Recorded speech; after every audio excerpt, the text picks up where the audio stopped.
చిరంజీవి గారి ఇన్స్పిరేషన్ కదా, చిరంజీవి గారి డైలాగ్. కామెడీ డైలాగ్ చెప్తాను. ఓకే. పాయేసేస్తా వేటి పాయా ఏటట్టి సాత్తావు, ఇగో ఇప్పుడు చెప్తున్నాను, నాడు స్మగ్లింగ్ మానేస్తాను. అదెప్పుడు తెలుసా, ప్రతి సామాన్యుడికి సీప్గా ఫారెన్ సరుకు దొరికినప్పుడు. అలాగే నాన్న ఇల్లీగల్ పనులన్నీ మానేస్తాను.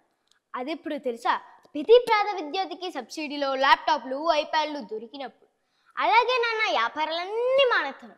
అదెప్పుడు తెలుసా, నా అక్క చెల్లికి సౌగ్గా లాయిడ్ వ్యాన్ పురాణ హ్యాండ్ బ్యాగ్లు దొరికినప్పుడు. తినే కంచానికి లంచం, పడుకునే మంచానికి లంచం, ఎక్కడ చూసినా లంచం లంచం లంచం. ఏటలా చదువుతున్నారు? ఏదో ఫ్లోలో బాగుంది కదా అని చెప్పేసాం, ఏం బాలే. ఇగో ఇప్పుడు చెప్తున్నాను, నాన్న చేసే స్మగ్లింగ్ అని నువ్వు అంటున్నావు, అది సోషల్ సర్వీస్ అని నానంటున్నాను. ఇక మానే ప్రసక్తే లేదు, పోనకాలు లోడింగే.